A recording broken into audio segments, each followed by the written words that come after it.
This is Theremin 30. 30 minutes of theremin music, news, events, and interviews with a new episode about every 30 days. Now, here's your host from Denver, Colorado, USA, Rick Reed. Hey, welcome to the January 2023 episode of the Theremin 30 podcast. I'm your host, Rick Reed, back after taking an extended holiday break. I hope you missed me because I have to admit I did miss you. This episode is one I'm glad you're not missing because I have new theremin music from the USA, France, Mexico, and England. And my special guests are Conall Gleeson and Alexx Mazonowicz from the New Note Orchestra. They'll be playing a concert in the Brighton, England area on Valentine's Day. To get things started, I'm going to play a song that first appeared on the Octopus Project's 2007 album, Hello Avalanche. I played it once before, back in September of 2021, but this time around, it's a new arrangement recorded last April in the Moog Sound Lab in Asheville, North Carolina, to showcase the redesigned Moog Etherwave theremin. Yvonne Lambert plays an Etherwave in the traditional way, and bandmate Toto Miranda uses another Etherwave as a CV controller for a Moog Matriarch synthesizer. Here is The Octopus Project with I Saw the Bright Shinies.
We started the show with the Octopus Project, with their reworking of I Saw the Bright Shinies, recorded in the Moog Sound Lab. You can watch their video on the Theremin 30 YouTube playlist. After that, I played a brand new live looping performance called Demain, or Tomorrow, by French multi-instrumentalist and composer Charlotte Dubois. Charlotte performed that piece with a Moog Clarivox theremin and a Moog Grandmother synthesizer. You can see her performance as well on the Theremin 30 YouTube playlist. There's a link to the playlist in this month's show notes at theremin30.com.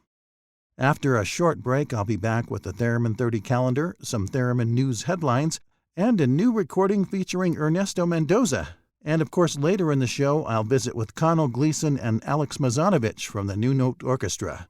So stay tuned.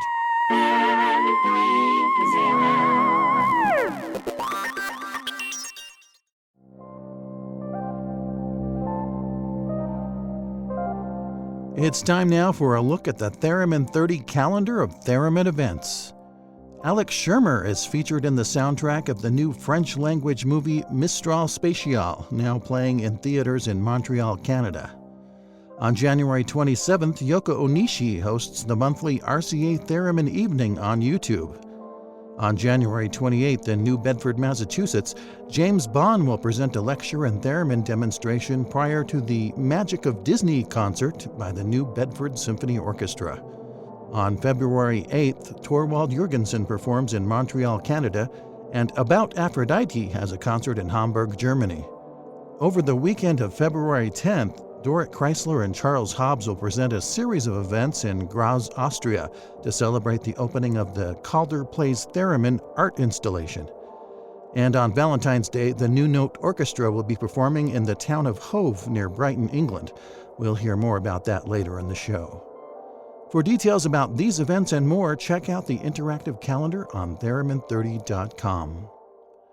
I also want to take a moment to share a couple of recent news items with you. First of all, congratulations to Icelandic recording artist Hekla Magnusdóttir for earning Album of the Year honors in the Reykjavik Grapevine Music Awards.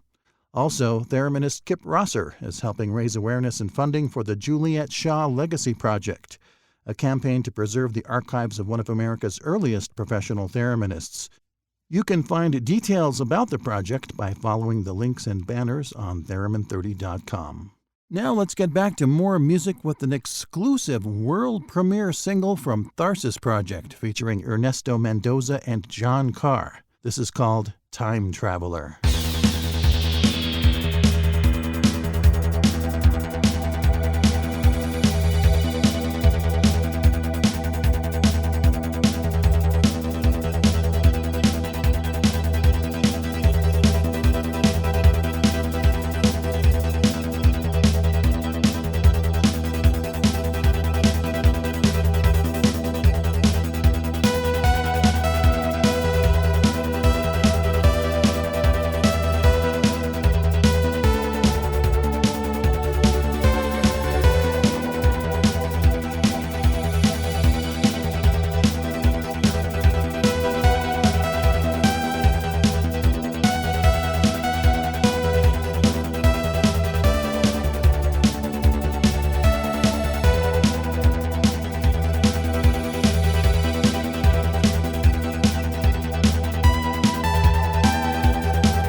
was Time Traveler, a brand new recording from Tharsis Project featuring Ernesto Mendoza on theremin and synthesizers and John Carr on drums.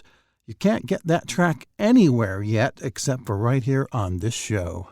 Coming up after this break, I'll visit with Conall Gleeson and Alexx Mazonowicz from Brighton, England's New Note Orchestra. So stay right here.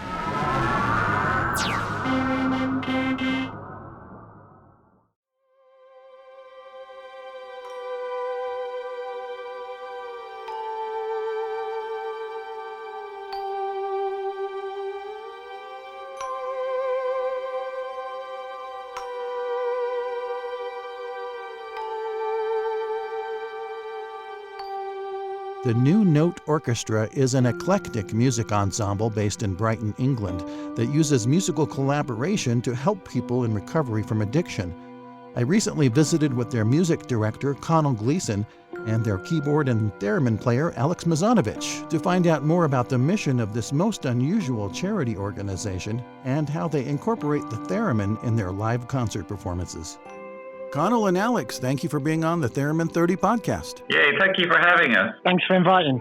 Conall, you're the music director? That's right. I've been working with New Note Orchestra since 2016, and what an amazing journey it has been for me. And Alexx, you play keyboards and, of course, theremin. Yep, that's right. What is the New Note Orchestra? Well, the New Note Orchestra was set up in 2015. Its focus is to attract people who are in recovery from drugs and substance abuse and using music as a way to sustain their sobriety and their well-being. What we do is try to develop those persons as musicians. They've had a whole journey where they self-identified and come to terms with their addiction. People want to move on from that kind of way of self-identifying. And we help them self-identify as musicians. So they come as addicts and become musicians, and that's how we like to see it. So, Alexx, how did you get involved with the orchestra? I am in recovery, and I have been in recovery for almost 15 years. In a couple of months it will be since I had my last drink. I joined in 2020, about a month before we all locked down actually for COVID. It was just after I'd moved to Brighton. But I heard about the group from a friend in another recovery group. Somebody just mentioned to me about the orchestra, and I looked it up online, and I kind of liked what they were doing. I listened to some of the music. I was quite impressed by it. And so I just found out where they were practicing, and I turned up one Tuesday in February 2020 with my theremin under my arm, just kind of basically, where do I plug in? What was that like to have a thereminist show up? Oh, it was so weird because primarily we've got a lot of people play guitars, we've got people doing keyboards, and we also have a multitude of people playing hand chimes. So when a theremin arrived at the door with Alexx, I was thinking, wow, how are we going to work this one into our sonic ambience? But Alexx has proven to be very versatile and imaginative with his theremin. It's been a blessing and a wonderful addition to the orchestra. Because it can do two things. It can play melodies, but also can add these strange textures to the sound that we make, you know. So that's really fantastic. And I guess we should define the word orchestra, because the New Note Orchestra is not a traditional symphony orchestra.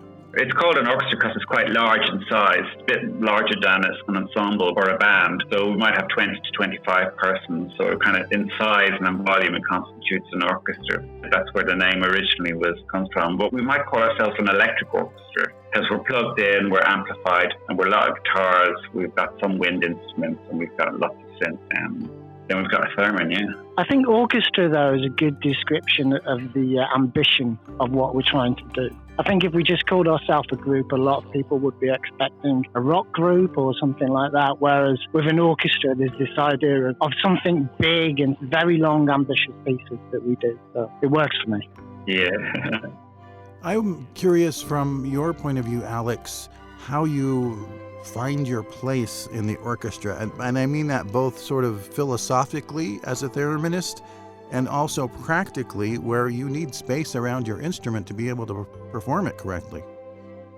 One of the reasons I joined was because I wanted to play my theremin with a group, right? And I think that's a problem that a lot of thereminists I've spoken to have, is that they spend a lot of time practicing at home, maybe playing to backing tracks or tracks that they've recorded themselves. Whereas I used to play electric guitar in alternative bands, and I missed playing with other people.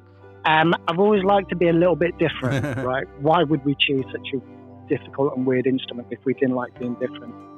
So philosophically, where I like to sit within the group when I'm on theremin is kind of by bringing different textures to it. I play a Clarivox now. I've got the delay circuit on it, and it's got the different settings on it, which are really useful for bringing new textures in. And we do one piece in which people are playing recorders and stuff to emulate birds.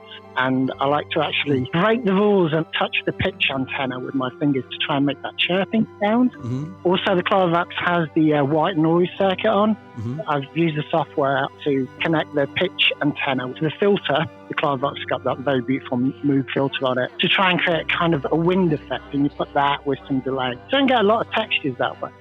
And that's really interesting because when I started playing theremin seriously, which is only about 5 years ago, I wanted to kind of get away from using it as a sound effects machine, which, there's a little snobbery within the theremin community used for sound effects, which I kind of agree with to a point because when you can get melodies out of it, it's very beautiful. But, in the orchestra situation, you give what you can, and I'm playing with other people, and sometimes it's really nice to be able to do that.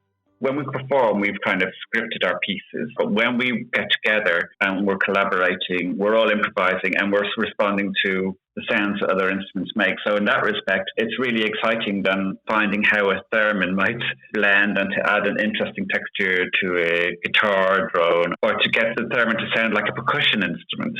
When we collaborate and meet every Tuesday, we're exploring these different ways that a theremin might work with the rest of the orchestra. I can imagine situations where you have to tell Alexx, we don't really need a theremin in this song. That's part of the flexibility and the genius of Alexx, because he can also play the keyboards. It's never a case that we don't need a theremin, but it's often a case that we need someone to do some of the synth work, and then that's where Alexx brings in his expertise as well. Because he's so talented, he's got such a wide range of skills, Got to use them all. You flatter me, Conall. Going back to what you were talking about, actual space, I think in the early days, I set my theremin up when we rehearse, actually quite apart from everyone. And I'd be playing it and people would come up and go, oh, what's that? And, obviously the pitch would suddenly change. On stage, it's been okay.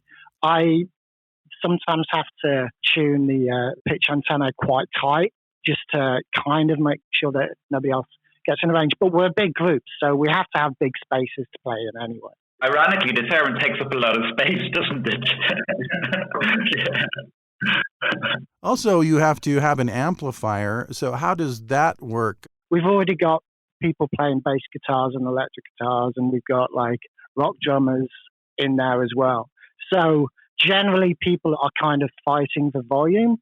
But Conall does a fantastic job of actually getting people to turn down. Mm-hmm. For me, learning to sit back a little bit wherever I'm playing theremin or keyboards has been a really big learning experience. Actually learning to sit back a bit in the mix has been really good. But again, I've got a Clarivox, so I can always plug some headphones in. I can monitor the pitch on a pitch pedal. And I do have a small practice amp, and I'll use that sometimes at a low volume just to make sure I can hear it. Now, you have a show coming up in February called Love Fest. Tell me about that. Love Fest, yeah. Well, that's on Valentine's Day. We are playing in a church down the road with a few other artists from Brighton, but it's an alternative love show. So it's not just about romantic love. We're talking about brotherly love. We're talking about lots of different types of love, and we've got some kind of alternative love poems that we're going to be reading over our normal repertoire. But yeah, it's an alternative Valentine's evening. Thank you very much for taking the time to visit with me, and I wish you good luck with the concert coming up. Love is always a good thing, and music is always a good thing. Yeah, thank you. And I love your show. It's great. Yeah, it's fantastic. Thank you very much for everything you do, Rick. If you live in Southern England, make a date to see the New Note Orchestra's Love Fest concert on Valentine's Day. Follow the link on the Theremin 30 calendar for details.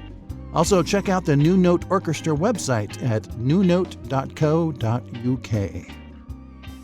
Now, with the time remaining, let's listen to an excerpt from a new experimental music piece by Modulite, a collaboration between thereminist Chris Conway and synthesist Jez Creek. From their recently released second album, Liminal Vision, Here is Primordial Descent.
Thank you so much to the Octopus Project, Charlotte Dubois, Tharsis Project, and Modulite for allowing me to share their music with you. Also, a big thanks to Conall Gleeson and Alexx Mazonowicz from the New Note Orchestra for visiting with me. And a special thanks goes to the folks who support my efforts with small one-time and monthly donations, and by shopping in the Theremin 30 online merch store and pro shop. If you'd like to get involved with this podcast, I'm always on the lookout for new professional quality theremin music to play on the show and expert guests to interview. So reach me through the contact form on the website. Until next time, I'm your host, Rick Reed. I'll see you somewhere in the ether. You've been listening to the Theremin 30 podcast. Visit Theremin 30 on the web at theremin30.com.